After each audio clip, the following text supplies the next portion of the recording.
it was right next to my bar. So I would drop Brady off at the karate thing, where all the other parents would stay for the entire hour and watch their kids do karate.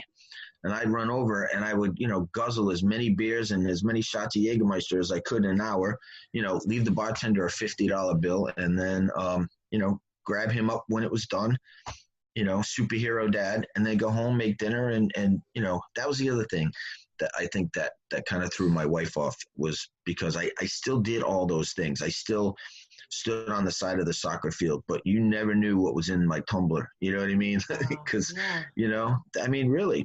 Yeah.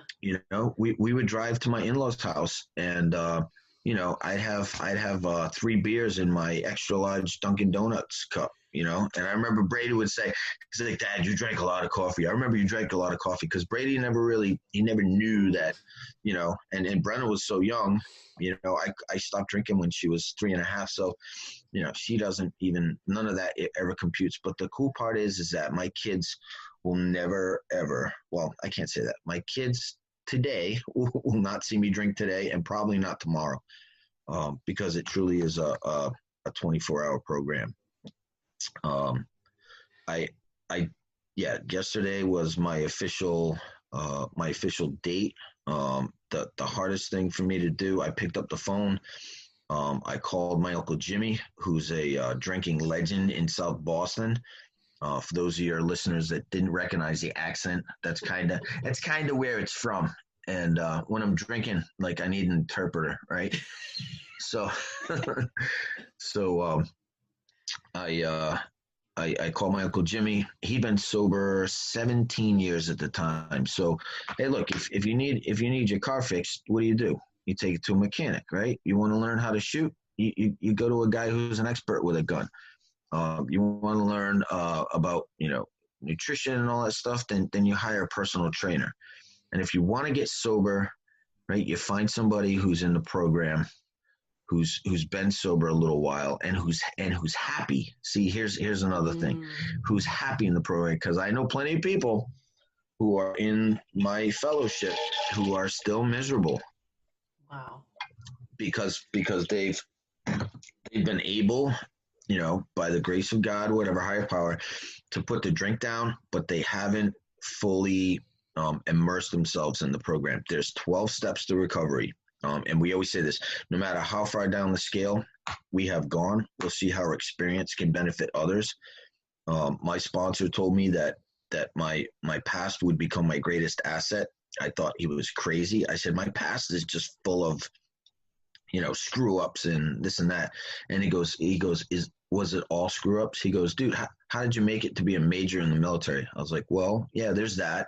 Mm-hmm. And he's like, and how did you survive when you went overseas? Mm-hmm. And how did you survive when you jumped out of airplanes? And how did you get married? How did you convince somebody to actually, stay with you, quote unquote, forever, and have 2 kids with you, right? Yeah. So I must have done something right, and after, spending the majority of my career in the Guard, how'd you get back on active duty? I mean, that wasn't easy, but the last 10 years of my military career were active duty, the best years of my life, and again, meeting people like you and Steve and, and there's countless others that I'm still in touch with, but only because I've gotten sober and I've reached back out to them, through this amazing process.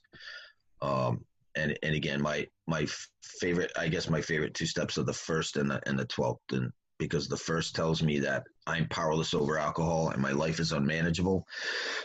And I couldn't figure out the second part. The first part was easy because, I was powerless. Like I could not stop on my own, but I had a wife, I had 2 kids, I had a cat and a dog and a 6-figure job and a brand new Subaru in the driveway and that, right? So how can my life be unmanageable? Look, I had the life that people, would look on Facebook and be like, I want that. That's what I want right there, right?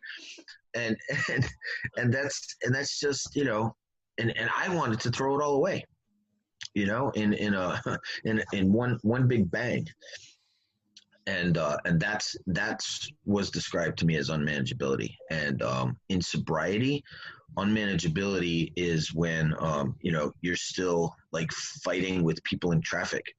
Instead of being grateful that, hey, you know what, I'm not taking public transportation. Right. Or if there's a see, we and I live in the DC area, and the Beltway is a 4-letter word. If you have to actually drive into DC or anywhere around here, it's a mess. Yeah. Or if you're driving into Fort Meade trying to get through the NSA gate at 8 o'clock or 9 o'clock in the morning, you have to leave at like 7 to make a 9 o'clock meeting. It's and it's only 9.5 miles away. But you know what?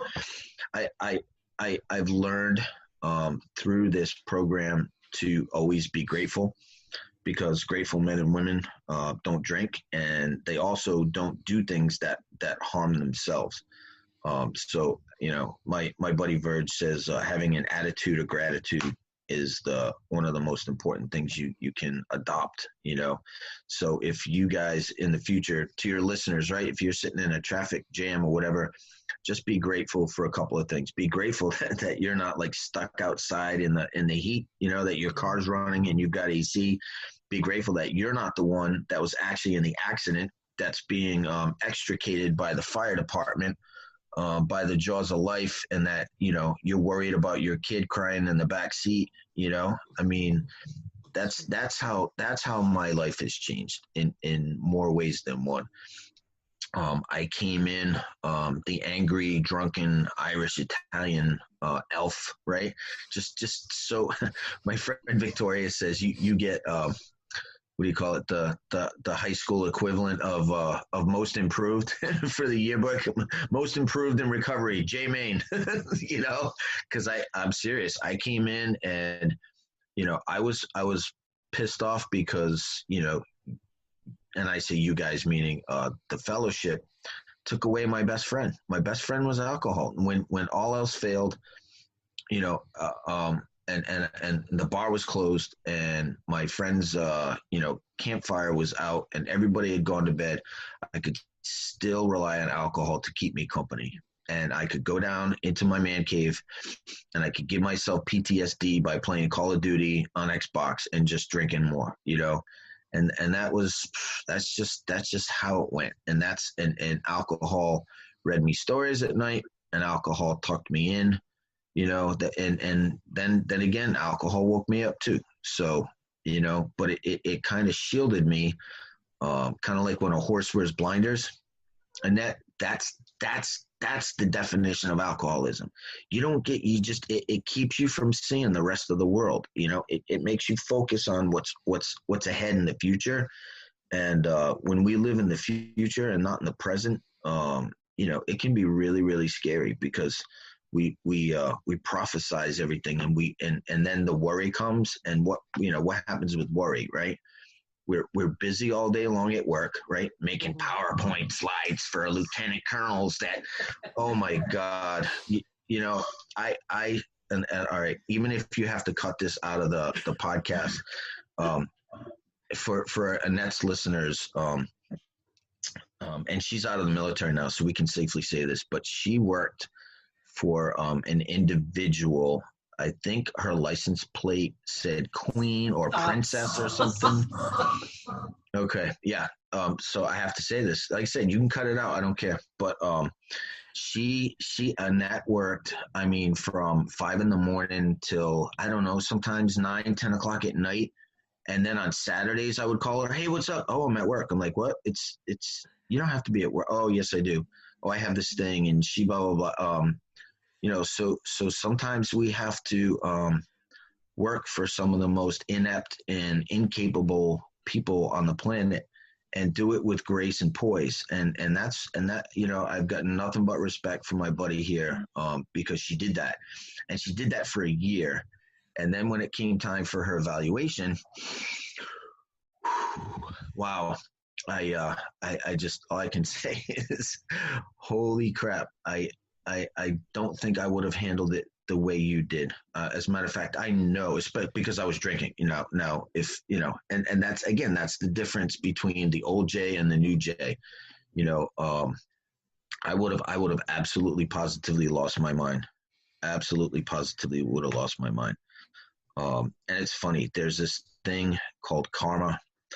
I'm not a practicing Buddhist, but I follow the Buddhist way. About, it's basically just do unto others. So I want people to be nice to me, so I'm pretty much nice to everybody now. And if I can't be nice, then I just be quiet, you know. And sometimes you got to grit your teeth, especially with this, election year coming on. It's like, which idiot do I pick? Eeny, meeny, miny, mo. It's whatever.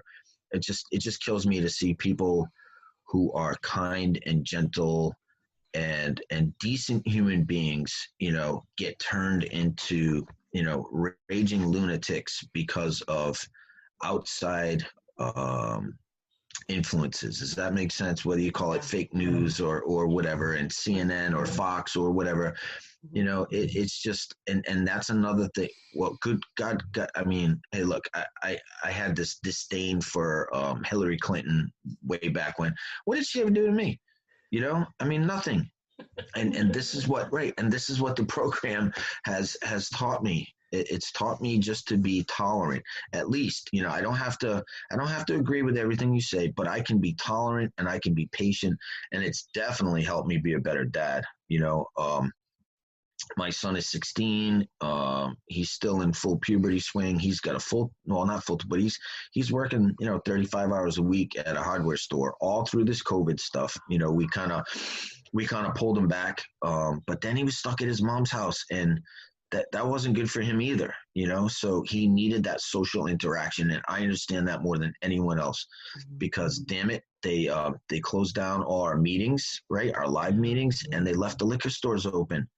And you have no idea what a rift that caused in the sobriety world. I mean, I've got a gentleman that I was sponsoring for the better part of a 3-year run, and I've taken him physically to rehab on 3 separate occasions, and he had been doing like oh my God, fine, it's like you're like, oh, finally he gets it, and I haven't talked to him in almost 3 months. And I talked to a friend of his that kind of fills me in on what's going on. And he's so sick right now that he can't literally like if we're having this conversation, he would have had to stop at least 3 times to like not really vomit, but his throat, his esophagus is so bad, that it's bad. It's bad. But hey, it's just like combat. You go in and you can't expect everyone to come home.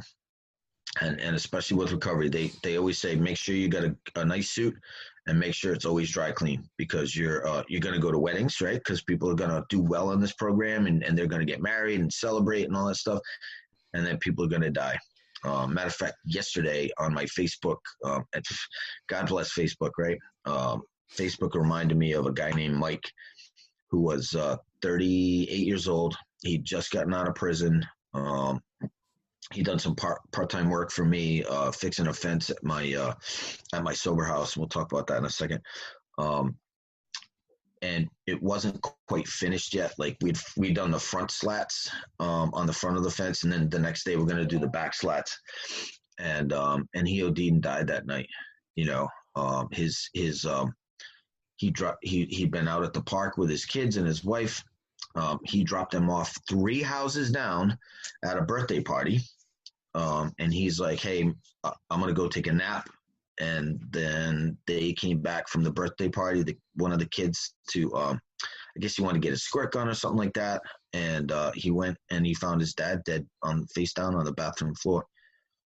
So that's it's all part of the game, man. And the best part is that we have a community where there were almost 40 people in the waiting room comforting his mom, in the program. We that's the other thing. We bond together in good times and bad. We'll always, that's the thing. We're always there for each other. So what the program has allowed me to do, I've been divorced in this program and remarried. Annette knows my ex-wife, who amazingly we share custody of our